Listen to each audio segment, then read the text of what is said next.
भक्तों, ओम नमः शिवाय, श्री शिवाय नमस्तुभ्यम, जय श्री महाकाल। भक्तों, क्या आपके भी घर में कोई ऐसा व्यक्ति है जिसका विवाह नहीं हो रहा है? उसके विवाह के लिए आप लोग बहुत सारे पंडितों के पास जाके हाथ दिखवा लिए, ज्योतिषी के पास जाके उसकी कुंडली दिखवा लिए और आपको कहीं से भी कोई भी समाधान नहीं मिल रहा है और आपको बस चिंता बनी रहती है कि मेरे घर के इस व्यक्ति का विवाह, चाहे लड़का हो या लड़की, इसका विवाह होगा कब? इसकी एज भी बढ़ती जा रही है। हमारे दिमाग में बस यही टेंशन रहती है कि एज के साथ जब बढ़ेगी तो इससे विवाह कौन करेगा, अच्छा रिश्ता में कैसे मिलेगा। और भक्तों, क्या आपके घर में ये भी समस्या आ रही है कि जिस घर को आप चाहते हैं कि इस घर में मेरी बेटी का रिश्ता जाए और यहाँ पर उसका विवाह हो, लेकिन वो सामने वाला जो घर है उनकी तरफ से ना हाँ हो रही है ना हो रही है, वो आपको बीच असमंजस में डाल रखे हैं, आपको कुछ बताते ही नहीं है। तो भक्तों, ये सारी समस्याएं अगर आपके परिवार में भी चल रही हैं विवाह से रिलेटेड, और विवाह से रिलेटेड कोई और भी समस्याएं हैं जो आपको लगता है कि मेरा इस कारण से विवाह नहीं हो पा रहा है, तो भक्तों चिंता मत करिए। गुरुदेव जी ने जो आज के वीडियो में उपाय बताया है, अगर आपने इस उपाय को कर लिया तो आपके घर में जो भी मनोकामना है विवाह से रिलेटेड, जो भी आपके व्यक्ति जिसका विवाह नहीं हो रहा है उसका विवाह अवश्य होगा अगले लगन तक। जी हाँ भक्तों, जो भी अगला लगन होगा उसमें उस व्यक्ति का विवाह होना निश्चित ही है, अगर आपने इस उपाय को कर लिया। अब भक्तों, ऐसा मैं क्यों कह रहा हूँ? अब भक्तों, जैसे कि आपको पता है कि गुरुदेव जी की कथा होती है, उन कथाओं में बहुत सारे भक्त जो होते हैं गुरुदेव जी को पत्र लिखते हैं, सवाल पूछते हैं कि हे गुरुदेव, हमारे लिए आपने बहुत से उपाय बताए और हमने उन उपायों को करके अपनी मनोकामना भी पूर्ति की, लेकिन गुरुदेव हमारे परिवार में जो सबसे बड़ी समस्या है, इस व्यक्ति का विवाह नहीं हो रहा है। कृपया करके कोई ऐसा उपाय बताइए, अचूक उपाय बताइए, रामबाण उपाय बताइए, जिसको करने मात्र से हमारे घर के उस व्यक्ति का विवाह तुरंत हो जाए। तब भक्तों की ये सारी समस्या को देखते हुए, पढ़ते हुए गुरुदेव जी कहते हैं कि जो भी कोई भक्त मेरे बताए गए दिन में इन 2 उपाय को कर लेता है तो उनके घर में जो भी समस्या है विवाह से रिलेटेड, वो सब की सब खत्म हो जाएगी और आपकी जो भी मनोकामना है वो आपकी मनोकामना पूरी हो जाएगी। तो भक्तों, उसके बाद जितने भक्त थे गुरुदेव जी की वो उपाय सुनते हैं और घर जाते हैं। घर जाने के बाद वो वापस 3 से 4 महीने बाद उनकी कथा में आते हैं और इस बार भक्तों जब वो वापस आते हैं, आपको विश्वास नहीं होगा, उन्होंने गुरुदेव जी को वापस से पत्र लिखा और पत्र में लिखते हैं, हे गुरुदेव, आपका कोटि कोटि धन्यवाद। आपने जो हमें उपाय बताया था उसको हमने घर जाके किया और हमारे घर के उस व्यक्ति का विवाह हो गया जिसका हम लोग सोच रहे थे कभी इसकी शादी होगी भी कि नहीं होगी, और उस व्यक्ति का विवाह बहुत संपन्न तरीके से हुए और आज वो बहुत ज्यादा खुश है। आपका कोटि कोटि धन्यवाद। अब भक्तों, आप भी ये सोच रहे होंगे कि आखिर गुरुदेव जी ने ऐसा उनको कौन सा उपाय बता दिया जिसको करने मात्र से उनकी उस व्यक्ति का विवाह हो गया जिसका होना मुश्किल था, इम्पॉसिबल था। तो भक्तों चिंता मत करिए, आज की वीडियो पूरी डिटेल में विवाह से रिलेटेड ही होने वाली है। कैसे करना है, कब करना है, किस समय काल पे करना है, क्या क्या उपाय में आपको सामग्री चाहिए, पूरा एकदम डिटेल में समझाऊंगा। बस मेरी आपसे यही दरखास्त है कि 7 से 8 मिनट की वीडियो होने वाली, ज्यादा लंबी वीडियो नहीं है, तो वीडियो को आप पूरा देखें। और दूसरी जो सबसे बड़ी बात है, गुरुदेव जी बोलते हैं कि ज्यादातर भक्तों की मनोकामना इसलिए पूर्ण नहीं होती, और उसमें से आप भी कई लोग होंगे जिनकी मनोकामना पूर्ण नहीं हुई, आपने उपाय किया होगा। तो गुरुदेव जी बोलते हैं ज्यादातर भक्त जल्दीबाजी में उपाय करते हैं या आधा अधूरा उपाय करते हैं, जिसके वजह से उनका मनोकामना पूर्ण नहीं हो रहा है। तो आपको बस ध्यान रखना है कि जो भी कोई उपाय सुनते हैं उसको लिख लें और जब भी उपाय करने जाए तो उसको एक बार जल्दी से देख लें, जिससे आपको जैसे जैसे करना है, जिस समय काल पे करना है, जिस क्रमांक वाइज करना है, वो आपको याद रहे। अब चलिए चलते हैं उपाय की तरफ बिना किसी देरी के। और जिस किसी ने अभी तक हमारे चैनल को सब्सक्राइब नहीं किया है तो चैनल कर ले सब्सक्राइब और बेल नोटिफिकेशन को भी ऑन कर ले, जिससे गुरुदेव जी की आने वाली अपकमिंग वीडियोस आपको मिलती रहे। तो भक्तों, सबसे पहले तो इसमें चाहिए आपको ये कि समी पत्र का आपको पेड़ देख लेना है। अगर आपको कहीं समी पत्र का पेड़ ना दिखे तो आपको करना ये है कि महादेव के मंदिर के पास जाना है, वहाँ के जो पुजारी हैं, पंडित हैं, वो आपको वहाँ पर जरूर बता देंगे समी पत्र का पेड़ है कहाँ पर। महादेव के मंदिर के आसपास समी पत्र का पेड़ आपको जरूर मिल जाएगा। अब भक्तों, इस उपाय में चाहिए क्या क्या, सबसे पहले तो आप वो लिख लें। और इस उपाय को आपको करना कब है उससे भी पहले ये जान लें कि ये उपाय आप किसी भी सोमवार के दिन इस उपाय को कर सकते हैं। इस उपाय का सबसे बड़ा कंडीशन यही है कि ये उपाय वही व्यक्ति करेगा जिस व्यक्ति का विवाह नहीं हो रहा है, चाहे लड़का हो या लड़की, बस उसी व्यक्ति को ये उपाय करना है। ये नहीं कि कोई भी माताएं, उनकी बहनें या उनके पिता इस उपाय को कर लें, ऐसा मान्य नहीं है।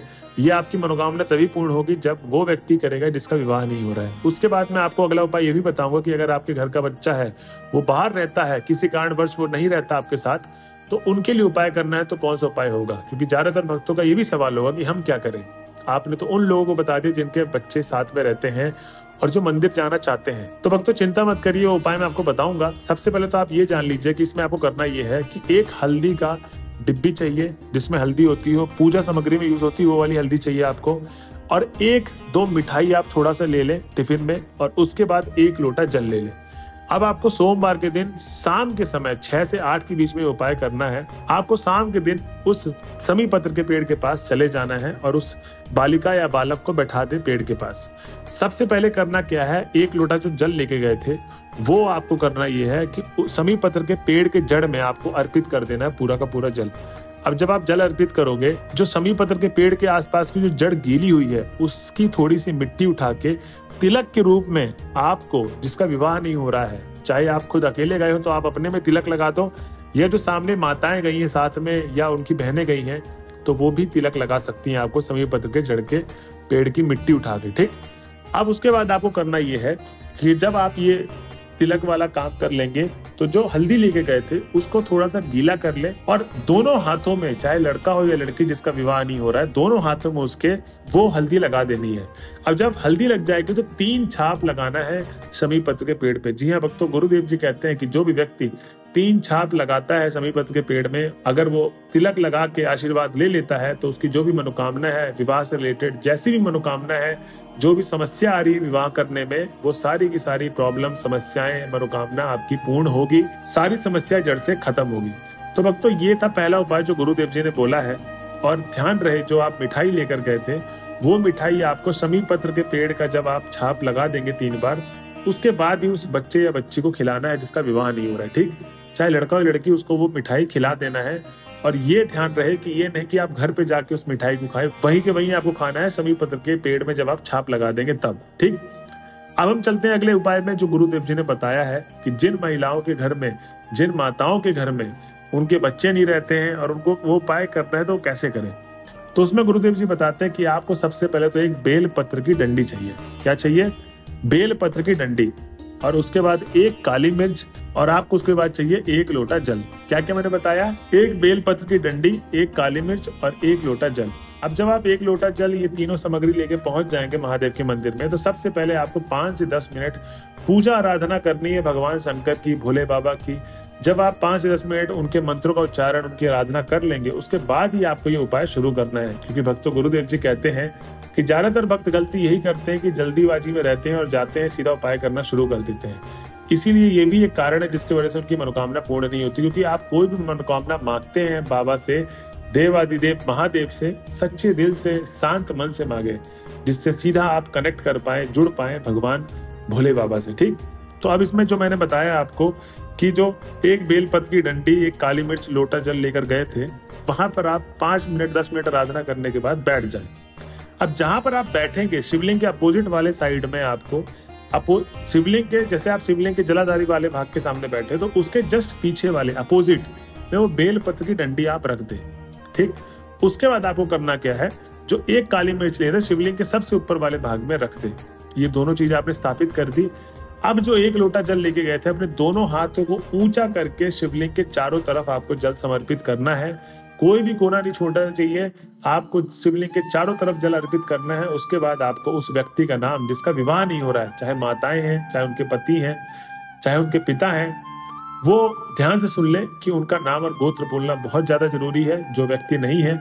और उसके बाद जो समस्या विवाह से रिलेटेड चल रही है, जो आपकी मांग है, जो आपकी मनोकामना है, वो आपको भगवान भोले बाबा को, देवादिदेव महादेव को बोल देना है। भक्तों, गुरुदेव जी कहते हैं कि जो भी व्यक्ति अगर मेरे बताए गए उपाय को इस तरीके से करता है, उसकी जो भी मनोकामना है वो अवश्य पूर्ण होगी विवाह से रिलेटेड, और उसका विवाह संपन्न होगा अगले लगन तक। तो भक्तों, इस उपाय को जैसे जैसे करिए, इस उपाय को वैसे वैसे ही करिएगा जैसे जैसे मैंने आपको बताया है। और ये थी आज की वीडियो। अगर वीडियो के आप लास्ट तक पहुंच गए तो श्री शिवाय नमस्तुभ्यम लिखना ना भूलें। मिलते हैं अगले वीडियो में, जब तक के लिए बने रहे हमारे चैनल में। हर हर महादेव।